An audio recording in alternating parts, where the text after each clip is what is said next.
আদৰণি জনাবৰ কাৰণে মই এইষাৰমান কথা ক'ব খুজিছোঁ। আমাৰ দলত যোগদান কৰিবলৈ অহা সকলো মানুহে আমাৰ দলৰ এই যিখন সংবিধান, এই সংবিধানখন ভালকৈ পঢ়ি লোৱা দৰকাৰ। এই সংবিধানখনতে আমাৰ দলটোৰ গোটেই নীতি নিয়মবিলাক, সাংগঠনিক নীতি নিয়মবিলাক আৰু আদৰ্শগত নীতি নিয়মবিলাক, এই আটাইবিলাক কথা ইয়াতে লিখি থোৱা আছে। এটা ধৰ্মৰ মানুহৰ যেনেকৈ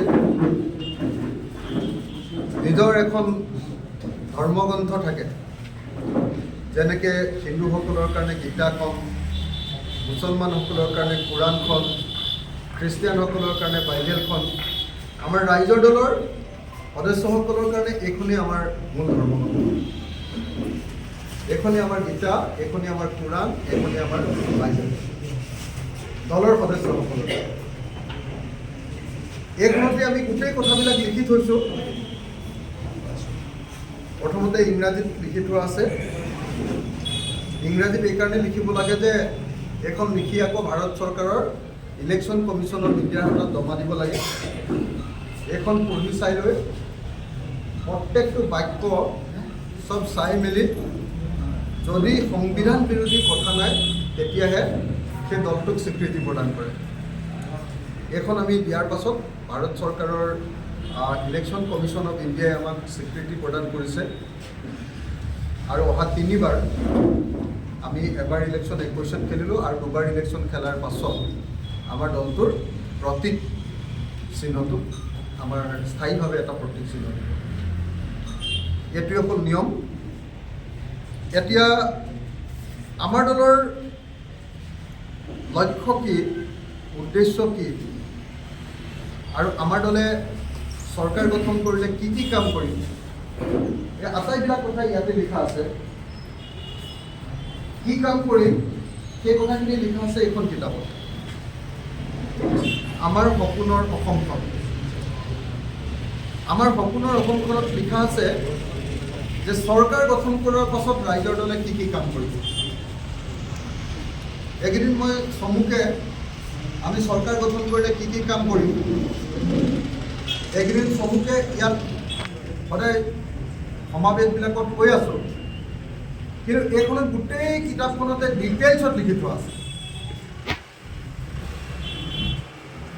গোটেই কথাখিনি লিখি থোৱা আছে। এই কিতাপখন পঢ়ি চালে চৰকাৰ গঠন কৰাৰ পাছত আমাৰ দলটো কেনেকুৱা হ'ব এই কথাখিনি জানিব পাৰে। এতিয়া অন্য দলতকৈ, ৰাষ্ট্ৰীয় দল এটাতকৈ আমাৰ ৰাইজৰ দলটো, আমাৰ আঞ্চলিক দলটোৰ পাৰ্থক্য ক'ত, সেইটো যদি চাবলৈ হয় তেতিয়াহ'লে আপোনালোকে সংবিধানখন চাব লাগে। এই সংবিধানখনত মই এইখন আপোনালোকে নিজে পঢ়ি ল'ব লাগিব। মই এইখন গাই থকাটো সম্ভৱ নহয়, বহুত দীঘল।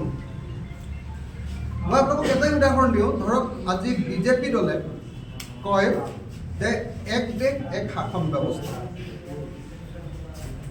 এক দেশ এক ধৰ্ম, এক দেশ এক ভাষা, এক দেশ এক নিৰ্বাচন ব্যৱস্থা, এক দেশ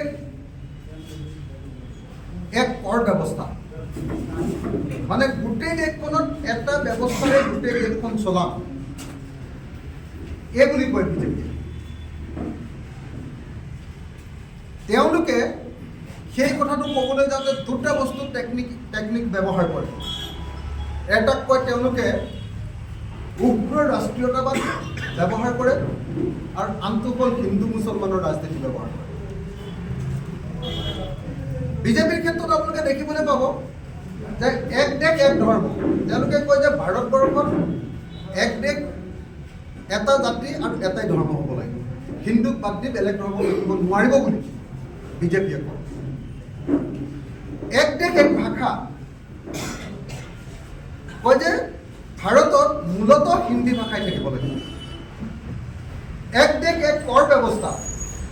গোটেই ভাৰতবৰ্ষত আগতে কৰ ব্যৱস্থাটো অসমৰ ভিতৰত কৰটো উঠাব পাৰিছিলে টেক্সেছন, টেক্স ল'ব পাৰিছিলে, এতিয়া GST আদি ভাৰতবৰ্ষৰ ভিতৰত গোটেই কৰ ব্যৱস্থাটো এটা কৰি পেলালে।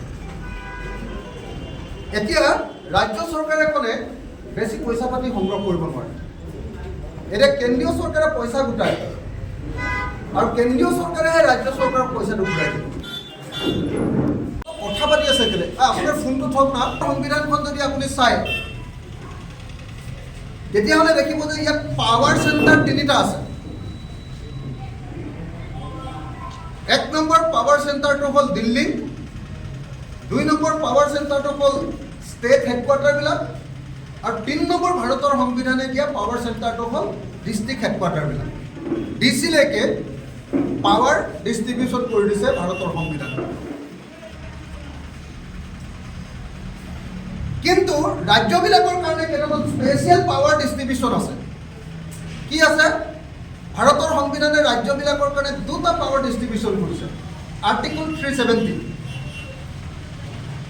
জম্মু কাশ্মীৰৰ কাৰণে আছিলে।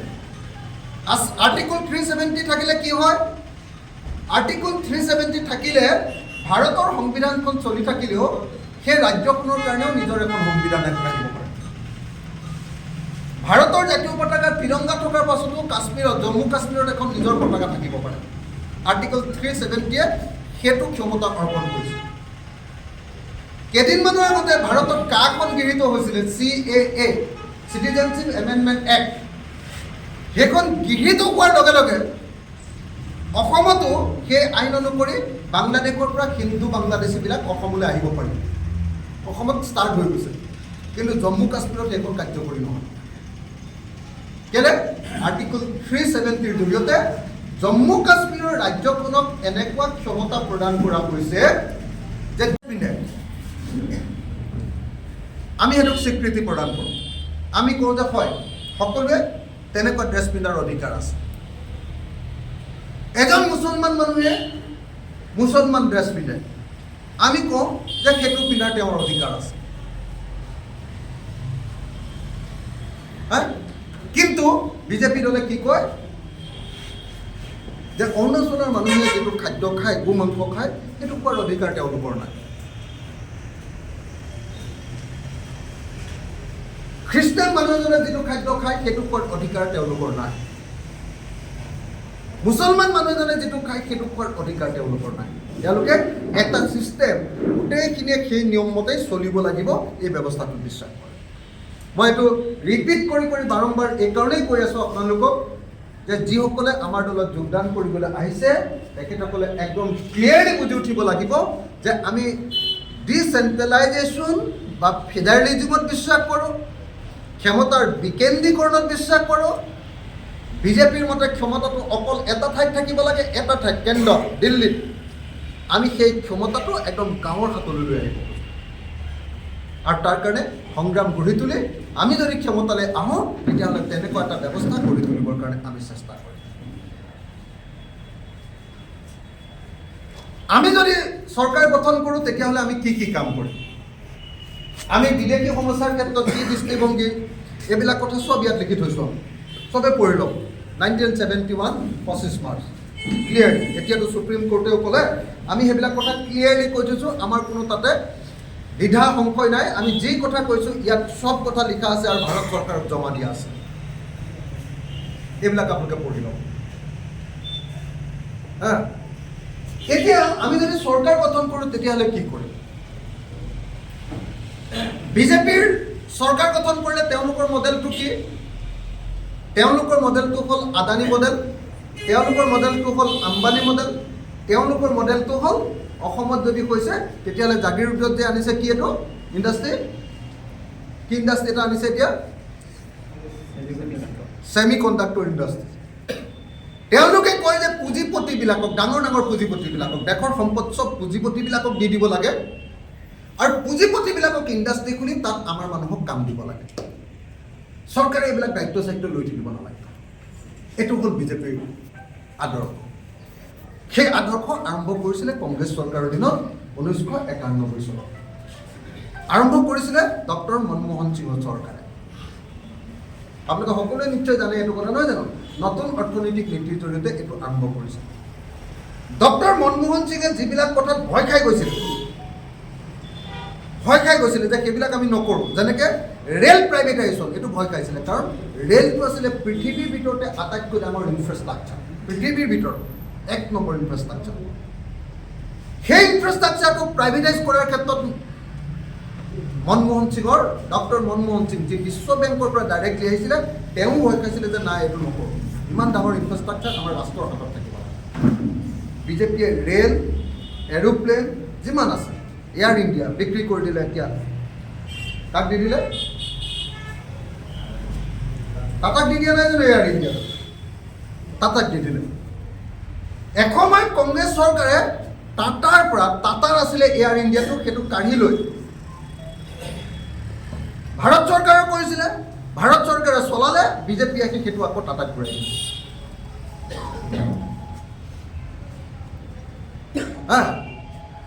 আমাৰ অসমৰ এয়াৰপৰ্টকে ধৰি গোটেই ভাৰতবৰ্ষৰ এয়াৰপৰ্টবিলাক এটা এটাকে আদানীক দি আছে।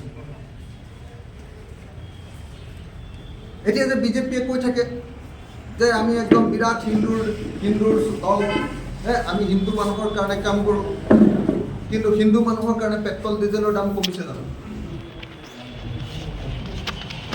মই তেতিয়াহ'লে বিজেপিয়ে কৰিলোহেঁতেন, যদিহে মোৰ কাৰণে পেট্ৰল ডিজেলৰ দাম কমাই দিলেহেঁতেন হিন্দু মানুহ। মইতো হিন্দু মানুহ, মোৰ কাৰণে দামটোতো তেওঁলোকে কমাই দিয়া নাই। যদি কমাই দিলেহেঁতেন, অৰ্থনৈতিক নীতি বোলে হিন্দুৰ কাৰণে বেলেগ, মুছলমানৰ কাৰণে বেলেগ, অৰ্থনৈতিক নীতিটো একেটাই। নিশ্চয় আপোনালোকে সকলোৱে দেখি আছে। অহাৰ পাছত আপোনালোকে নিজে চাওকচোন কি কৰি দিলে। এতিয়া পেট্ৰল আৰু ডিজেলৰ দাম সদায় কেলৈ বাঢ়ে? পেট্ৰল আৰু ডিজেলৰ দাম বঢ়াৰ নিয়মটো কি হৈ গ'ল? আগতে পেট্ৰল আৰু ডিজেল আছিলে ৰাষ্ট্ৰৰ দ্বাৰা পৰিচালিত কণ্ট্ৰল, ৰাষ্ট্ৰৰ দ্বাৰা নিয়ন্ত্ৰিত ইন্ধন আছিলে। সেইকাৰণে গেছ চিলিণ্ডাৰৰ দাম 414 টকাতকৈ বেছি বঢ়া নাছিল কংগ্ৰেছ চৰকাৰটো। কাৰণ বাঢ়িলেও তাৰ এটা অংশ চৰকাৰে দি দিয়ে, কাৰণ এইটো নহ'লে এটা পৰিয়াল চলিব নোৱাৰে। সকলো গাড়ীৰ কাৰণে ডিজেল আৰু পেট্ৰল লাগিবই, এচেঞ্চিয়েল। আগতে কেৰাচিনটোও আছিলে। এইকেইটা বস্তুত কি থাকে? কণ্ট্ৰলৰ জৰিয়তে এটা নিৰ্দিষ্ট পৰিমাণৰ টকাতকৈ সেইটোৰ দাম বাঢ়িবলৈ নিদিয়ে। বজাৰত যদি সেইটোৰ দাম বাঢ়েও, চৰকাৰে যদি বেছি দামতো কিনি আনিছে, তথাপিও পেট্ৰল ডিজেলৰ দাম কম দামত দি দিয়ে, কাৰণ পেট্ৰল ডিজেলৰ দাম বাঢ়িলে সকলো বস্তুৰ দাম বাঢ়ি যায়। কিন্তু বিজেপি আহি কি কৰিলে? পেট্ৰল ডিজেলৰ ওপৰত থকা এই নিষেধাজ্ঞা উঠাই দি এতিয়াৰ পৰা কোম্পানীয়ে নিজে নিজে বজাৰ অনুসৰি পেট্ৰল ডিজেলৰ দাম নিৰ্ণয় কৰিব পাৰিব, এই ব্যৱস্থা কৰি দিলে। সেইকাৰণে এতিয়া আজি 1 টকা বাঢ়িলে, কাইলৈ 71 ক অনুচ্ছেদৰ অধীনত ৰাজ্যখনক বিশেষ অধিকাৰ প্ৰদান কৰিছে। আৰু এটা অধিকাৰ আছে, সেইটো হ'ল 6 শিডিউল আৰু 5th শিডিউল। ভাৰতৰ সংবিধানৰ 6 শিডিউলত যেনেকৈ আমাৰ কাৰ্বি পাহাৰক দিছে, আমাৰ উত্তৰ কাছাৰ পাৰ্বত্য জিলাক দিছে, আমাৰ BTADক দিছে। 6 শিডিউল এলেকাটো কাখন গৃহীত হোৱা নাই, কাখন কাৰ্যকৰী নহয়। কাখন য'তেই নাথাকক লাগিলে ভাৰতৰ 6 শিডিউল এলেকাত গৈ 1971 চনৰ পাছত অহা হিন্দু বাঙালী লোক এজনে গৈ তাত নাগৰিকত্ব পাব নোৱাৰে, BTAD এলেকাত পাব নোৱাৰে। তাৰমানে মই কি কথা ক'লোঁ যে ভাৰতৰ সংবিধানে ধৰণৰ ক্ষমতা প্ৰদান কৰিছে। এটা হ'ল এটা জেনেৰেল ক্ষমতা, আৰু এটা হ'ল ৰাজ্যবিলাকৰ কাৰণে বা কিছুমান অঞ্চলৰ কাৰণে বিশেষ ক্ষমতা। এতিয়া বিজেপিৰ নিচিনা দলবিলাকে কয় যে এইবিলাক কোনো বিশেষ ক্ষমতা থাকিব নোৱাৰে। জম্মু কাশ্মীৰক বিশেষ ক্ষমতা আমি নিদিওঁ, জম্মু কাশ্মীৰৰ বিশেষ ক্ষমতাটো ভাঙি আমি ভাৰতৰ সকলো আইন তাতে লাগু কৰি দিম। সেইকাৰণে আপোনালোকে সকলোৱে জানে যে জম্মু কাশ্মীৰত আগতে কোনেও বাহিৰৰ পৰা গৈ 1 টুকুৰা মাটি কিনিব নোৱাৰে। এতিয়া জম্মু কাশ্মীৰত গৈ ৰিলায়েন্স কোম্পানীও মাটি কিনিব পাৰে। 372 নাইকিয়া কৰি দিলে, আৰু 35A বুলি এটা আছিলে, আৰ্টিকল 35A, এই দুটা নাইকিয়া কৰি দিয়াৰ কাৰণে তাক কিনিব। এতিয়া যিবিলাক চেণ্ট্ৰেলাইজ পাৰ্টি, সেইবিলাক পাৰ্টিয়ে কয় যে সব ক্ষমতা দিল্লীৰ হাতত থাকিব লাগে। দিল্লীয়ে যি কয় সকলো কথা আন সকলোৱে মানি ল'ব লাগে। এইটো ৰাষ্ট্ৰবাদ, এইটো হ'ল বিজেপি চৰকাৰৰ নীতি। আৰু আমাৰ নীতিটো কি? আমি কওঁ যে নহয়, ভাৰতৰ সংবিধানখনত যিটো যুক্তৰাষ্ট্ৰীয়তাবাদ আছে, অৰ্থাৎ অকল দিল্লীত ক্ষমতা নহয়, সেই ক্ষমতা দিছপুৰলৈ আহিব লাগিব। দিছপুৰৰ পৰা তললৈকে আহিব লাগিব। আমি কৈছোঁ সেইটোৰ নাম দিছোঁ আমি গ্ৰাম স্বৰাজ। একদম গাঁৱৰ পৰ্যায়লৈকে ক্ষমতা আহি গাঁৱৰ ৰাইজক আমি ক্ষমতাবান কৰি তুলিব লাগিব। তাৰমানে বিশ্বাস কৰে এটা কেন্দ্ৰ, আৰু আমি বিশ্বাস কৰোঁ যুক্তৰাষ্ট্ৰীয় ব্যৱস্থা, বা যাক ইংৰাজীত ফেডাৰেলিজিম বুলি কয়, ফেডাৰেল ব্যৱস্থা। আমি ক্ষমতাৰ বিকেন্দ্ৰীকৰণত বিশ্বাস কৰোঁ, আৰু বিজেপিয়ে ক্ষমতাটো এটা ঠাইত থাকিব লাগে বুলি কয়। এইটোৱে হ'ল বিজেপি দলৰ লগত আমাৰ আদৰ্শগত পাৰ্থক্য। আমি কওঁ যে এখন ফুলনিত অকল এটা ফুলে থাকিব নালাগে। তেওঁলোকৰ মতে এখন ফুলনিত অকল এটা ফুলে থাকিব, সেইটো গোলাপেই হওক বা যিয়ে ফুল হওক, এটা ফুলে থাকিব, আন কাৰোৰে অস্তিত্ব সকলোবিলাকে তেওঁলোকৰ তলত থাকিব লাগিব। বিজেপিয়ে কয় যে ভাৰতবৰ্ষত অকল হিন্দু থাকিব পাৰিব, সকলোবিলাক মানুহ হিন্দুৰ তলত থাকিব লাগে। আমি কওঁ যে নহয়, ভাৰতবৰ্ষৰ সকলো জাতি জনগোষ্ঠী সমান মৰ্যাদা লৈ গোটেই ভাৰতবৰ্ষত বসবাস কৰিব পাৰিব। আমি সেইকাৰণে জাতিৰ ব্যৱস্থাটোত বিশ্বাস নকৰোঁ, ধৰ্মৰ ব্যৱস্থাটোত বিশ্বাস নকৰোঁ। আমি কিহৰ ব্যৱস্থাটোত বিশ্বাস কৰোঁ? সকলো জাতি ধৰ্ম বৰ্ণ ভাষা নিৰ্বিশেষে সকলো মানুহৰ সমান অধিকাৰত বিশ্বাস কৰোঁ। অসমত এতিয়া বিতৰ্ক এটা চলি আছে, এইকেইদিন সাংঘাতিক ধৰণৰ হুলস্থুল লাগি আছে যে মুছলমান মানুহে গো মাংস খাব পাৰিবনে নোৱাৰে। কালি মোক সাংবাদিকে সুধিছিল। বিজেপিৰ মতে নোৱাৰে, বিজেপিৰ মতে নোৱাৰে। সকলোৱে ভাৰতত যদি থাকে ভাৰতৰ নিয়ম অনুসৰি থাকিব লাগিব। ভাৰতৰ নিয়মটো কি? ভাৰতৰ নিয়মটো হ'ল তেওঁলোকে বান্ধি দিয়া বৰ্ণবাদী ব্যৱস্থা, বিজেপিয়ে বান্ধি দিয়া ব্যৱস্থা। কিন্তু আপোনালোকে সকলোৱে জানে যে আমাৰ উত্তৰ পূৰ্বাঞ্চলখনৰ জনজাতি ৰাজ্য হয়।